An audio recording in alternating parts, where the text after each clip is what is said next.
What you guys are seeing in here is a pre-release build. It's not final. The interface, the environment, you name it, it's all still in development. Not final. Still in development. Yeah. Work in progress. The UI in particular is actually just sort of placeholder, passed on from Reach. The final UI will be reflective of the rest of the Halo 4 UI. So that's absolutely the most temporary element in here. All right. So, Mike, you want to take it away? Yeah, sure thing. Hopefully I am loud enough, or louder than Jimi Hendrix's resurrected ghost that's going on in the next hall. So we're here to talk about Forge, and as everyone said, this is this has never been seen before. And with the placement of the monitor and the lights going in our eyes, Adam and I can barely see ourselves. So please bear with us as we have just using the Force here. So muscle memory. Oh, muscle memory. Well, I don't have any muscles, so that's a problem for me. But as you can see, what we have here is. As you can see, we have the Ravine. Now, this is one of 3 Forge environments that are going to be shipping in Halo 4 on November 6th. And as you can see, Adam's flying around here. This is probably the most beautiful Forge environment that you've ever seen before. So we've taken a lot of care to create a really kind of beautiful space for you to play in. And we're really excited to see when we set you guys loose on it, what exactly you'll be creating. So we want to talk about a few of the improvements that we've made to Forge. So, and you know what? There's just happened to be a nice little garbage file here that had nothing to do with my presentation, but we can talk about it anyway. Okay, so in the past, if you had, for example, like a spawn point or something on top of another object, it was a little bit of a pain to grab. But as you can see, as Adam is kind of rolling over the different things in this pile of garbage, you see the name, palette, create small, respawn point. There's no guesswork in terms of what you're grabbing, so there's no trial and error. You'll be able to grab exactly what you want, because when you do and you put the crosshairs over it, the name will highlight and you will know exactly what you're picking up. So that's one of the improvements we've put in Forge for Halo 4. So if you have something, so this bunker round, for example, which you see the name down there because we got the nice highlights, and you're placing it, and you're taking a lot of time and loving care to put it exactly where you want it. One thing that used to be a drag was you could easily kind of accidentally bump the controller and move it out of position, and all that time and loving care that you put into it is now down the drain. But if you have it where you like it, like Adam does here, we've given you the to lock it. So, that's right.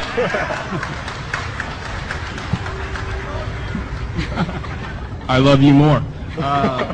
So now we have this nice piece exactly where we want it. It's locked. It is going to stay there until the end of time, or when if Adam decides to unlock it and move it wherever he likes. So you see we have this half a bunker. I mean, who out there wants half a bunker? Hey, only that guy. You, out of here, security. Okay, no one wants half a bunker is the correct answer. So, if you have something that repeats, so like a road, a racetrack, we've seen a lot of cool racetracks and stuff like that in different course maps. If you have something that you want to repeat, now we've given you the ability to dupe it. So, Adam has, this guy loves duping. Okay, so Adam has duped the base, and he is getting it lined up, and sometimes it used to be a little bit of a pain to get things exactly lined up. If you bump the controller and then the axes were kind of screwed up. So you've spoken, we've listened, and we've created a magnet system. How do magnets work?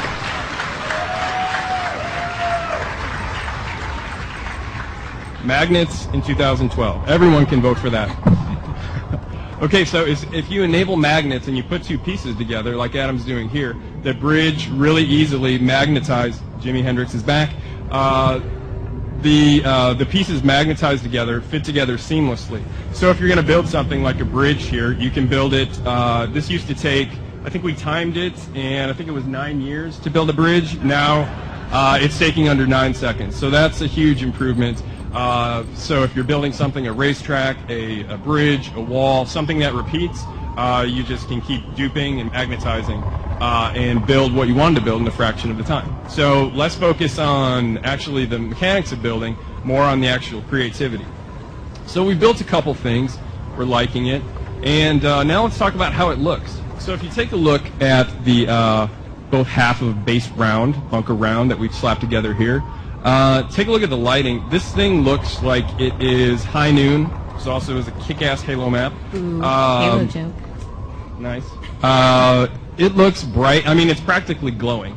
So if you're in a low lighting kind of situation and you would have something that looks like it's on the center of the sun, it kind of sticks out like a sore thumb.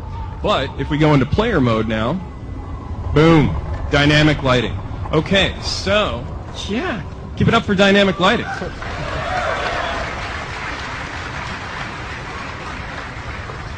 All forge objects now accept shadows from the environment or other forge objects. And if you see, like down there where Adam just was, forge objects also cast shadows on the environment.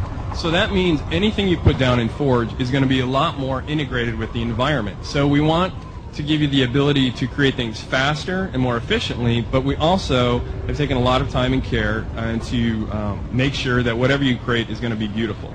Did you say what the lighting system is called? Because it kind of sort of has the most amazing name ever. It does. The name is so amazing that it's a trade secret, and I cannot talk about it lest I be killed by Max. It is a very long, multi-syllable lighting system that I personally am not smart enough to talk about. I know what it does, but It has the word probe in it. We'll just leave it at that. Yeah, let's just stay away from probe talk here. But it's really cool, and as you can see, it looks great. The one other thing I wanted to talk about before we move off of the beauty of Forge is take a look at this object here. So a lot of very talented artists have spent an awful lot of time to overhaul all the Forge objects. So you, the fan out there, are spending tons of time and effort into making these things with a lot of time and care, and we wanted to make sure that all the Forge objects look just as good or comparable with what are in MP and single player maps. So everything is going to be a lot more beautiful, easy, and efficient to make. So now, let's see, we've got a little bridge going over the ravine. I've got money on saying Adam cannot make the jump, so let's see. You can do it. You can do it. So close. Oh my god. Not even close, as you can see. Okay, so in the past, if we wanted to make a jump like that, we would have to alter gravity, and that would apply to the entire map. So if you wanted to create low gravity, you'd have basically a low gravity map. That's right. Yeah! Yeah! I mean, you guys are so smart, I don't even need to tell you what's going on here. But for that one guy out there, yes, I'm talking about you, sir, who looks confused, let me just describe it. What Adam has done is laid down what's known as a player trait zone. What is a player trait zone? It's a player trait zone. Come on. The name describes it. In that little zone that he's made, which he scaled to just really the size of the bridge, you can affect the Spartan's traits. So let's say speed, jump size, or jump height rather, damage absorption, a lot of other things. And so now with that trait zone laid down, let's see if he can now make the jump. Oh yeah.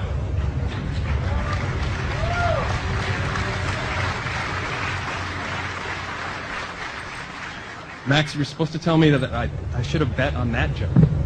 Well, you were betting against me. Oh, that's right, that's right. Well, you pay me, so. Anyway, it all comes from him.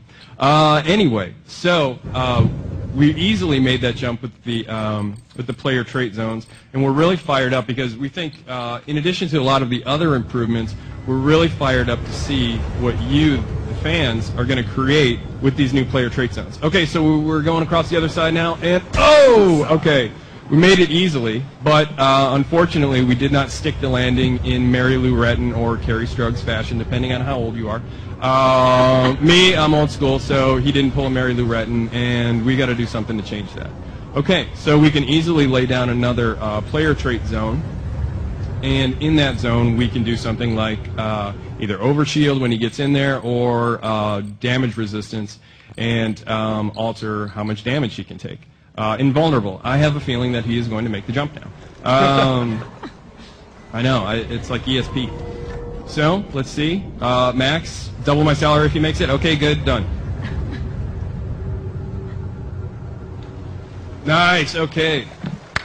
See. Okay, and you heard it, double my salary, so that's going to happen. Now I got to pay you $10 an hour? That's right, that's right. Welcome to the big times now. Okay, so those are just a couple things that we put into Forge for Halo 4, but we're really fired up to see what exactly you guys are going to be creating when we put these powers in your hands. Yeah, thank you, Mike. And we actually have something else related.